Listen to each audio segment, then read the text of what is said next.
ಈಗ ಸ್ವಾಮಿ, ನಾವು ಕರ್ನಾಟಕದಿಂದ ನೆನ್ಮಂಗ್ಲದಿಂದ ಬಂದಿದ್ವಿ ನೋಡಿ ಸ್ವಾಮಿ. ನಾವು ಬೆಂಗಳೂರಿಂದ ಬಂದು ನಾವು ಗೌರ್ಮೆಂಟ್ ಹಾಸ್ಪಿಟಲ್ ಕೋವಿಡ್ ಟೆಸ್ಟ್ ಮಾಡಿಸ್ಕೊಂಡ್ ಬಂದಿದ್ವಿ. ಆದ್ರೂ ಇಲ್ಲಿ ಪೊಲೀಸ್ ಸ್ವಾಮಿಗಳು ಈ ಕೋವಿಡ್ ಟೆಸ್ಟ್ ಆಗಲ್ಲ ಅಂತ ಅಂದ್ಬಿಟ್ಟು ರಿಪೋರ್ಟ್ ಇದಾಗಲ್ಲ ಹಂಗೆ ಹಿಂಗೆ ಅಂತ ಬಂದ್ಬಿಟ್ಟು ಇದ್ ಮಾಡ್ತಾ ಇದಾರೆ. ನಮ್ಗೊಬ್ರಿಗೆಲ್ಲ ಸ್ವಾಮಿ, ನಮ್ ಕರ್ನಾಟಕದಿಂದ ಯಾರ್ಯಾರು ಪ್ರತಿಯೊಬ್ಬರಿಗೂ ಮಾಡಿಸ್ಕೊಂಡ್ ಬಂದಿದ್ರು ಇದು ಮಾಡಿಸ್ಬೇಕು ಅಂದ್ಬಿಟ್ಟು ಪ್ರತಿಯೊಬ್ಬರಿಗೂ ಹಿಂಸೆ ಮಾಡಿ ಮಾಡಿಸ್ತಾ ಇದಾರೆ. ನಾವು ಮಾಡ್ತಿರೋದು ಯಾವ್ದೇ ಕಾರಣಕ್ಕೂ ಆಗಲ್ಲ ಅಂದ್ಬಿಟ್ಟು ಇದ್ ಮಾಡ್ತಾ ಇದಾರೆ. ಅವರೊಂದು ರಿಪೋರ್ಟ್ ಕೊಟ್ಟಿದ್ದಾರೆ. ಅವ್ರು ನೀವು ಕೊಟ್ಟಿರೋ ರಿಪೋರ್ಟ್ ಅಲ್ಲಿ ಇನ್ನೇನು ಇಲ್ಲ, ಬರೀ ನೆಗೆಟಿವ್ ಅಂತ ಒಂದು ಸೀಲ್ ಕೂತಿದ್ದಾರೆ. ಅಷ್ಟು ಬಿಟ್ಟರೆ ನೇಮ್ ಹಾಕಿದ್ದಾರೆ.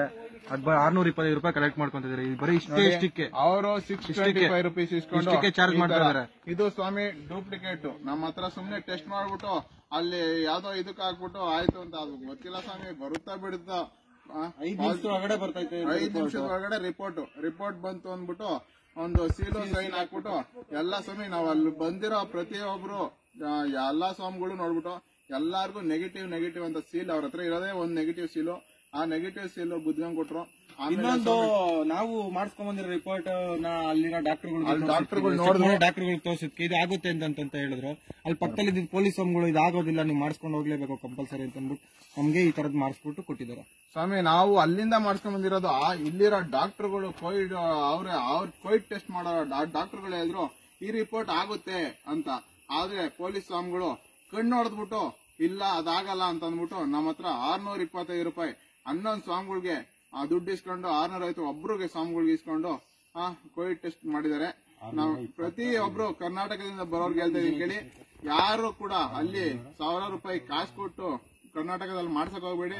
ಮಾಡ್ಸಂಗಿದ್ರೆ ಬಂದು ಕೇರಳದಲ್ಲಿ ಇಲ್ಲೇ ನೀಲಿಕಲಲ್ಲಿ ಕೋವಿಡ್ ಟೆಸ್ಟ್ ಮಾಡಿಸಿ, ಇಲ್ಲಾಂದ್ರೆ ಶಬರಿಮಲೆಗೆ ಈ ಸಲ ಕ್ಯಾನ್ಸಲ್ ಮಾಡಿ. ಅವರು ಹೇಳ್ತಾರೆ ಅಲ್ಲಿ ಟೆಸ್ಟ್ ಮಾಡ್ತಾರೆ ಇಲ್ಲಿ ಟೆಸ್ಟ್ ಮಾಡ್ತಾರೆ ಅಂತ. ಯಾವ್ದು ಟೆಸ್ಟ್ ಮಾಡಲ್ಲ ಸ್ವಾಮಿ. ನೀಲಿಕಲಲ್ಲಿ ಒಂದು ಟೆಸ್ಟ್ ಮಾಡಿ ಅಲ್ಲಿ ಪಾಸ್ ಕೊಡ್ತಾರೆ. ಅಲ್ಲಿಂದ ಮತ್ತೆ ಬಂದು ಇಲ್ಲಿ ಪಂಪಾದಲ್ಲಿ ಪಾಸ್ ಒಂದು ಚೆಕ್ ಮಾಡ್ತಾರೆ ಅಷ್ಟೇ. ಯಾವ್ದು ಕೋವಿಡ್ ಟೆಸ್ಟ್ ಮಾಡಲ್ಲ, ಯಾವ ಟೆಸ್ಟ್ ಮಾಡಲ್ಲ. ಮತ್ತೆ ಸನ್ನಿಧಿ ಹತ್ರನು ಯಾವ್ದು ಟೆಸ್ಟ್ ಮಾಡಲ್ಲ. ಎಲ್ಲ ಪಾಸ್ ಇದ್ರೆ ಮಾತ್ರ ಅಲೋ ಮಾಡ್ತಾರೆ. ಆನ್ಲೈನ್ ಬುಕಿಂಗ್ ಮಾತ್ರ, ಇಲ್ಲ ಅಂದ್ರೆ ಯಾವ್ದೇ ಕಾರಣಕ್ಕೂ ಯಾವ್ದು ಬಿಡಲ್ಲ. ದಯವಿಟ್ಟು ಬರೋರಿದ್ರು ಮುಂದೆ ನೀವೇ ಯೋಚನೆ ಮಾಡಿ ಬನ್ನಿ. ಇಲ್ಲ ಅಲ್ಲಂತೂ ದುಡ್ಡು ಇಸ್ಕೊಂಡು ಲೂಟಿ ಮಾಡ್ತಾ ಇದಾರೆ. ದಯವಿಟ್ಟು ನೀವು ಒಂದ್ಸಲ ಯೋಚನೆ ಮಾಡಿಬಿಟ್ಟು ಮುಂದೆ ಬನ್ನಿ. ಸ್ವಾಮಿ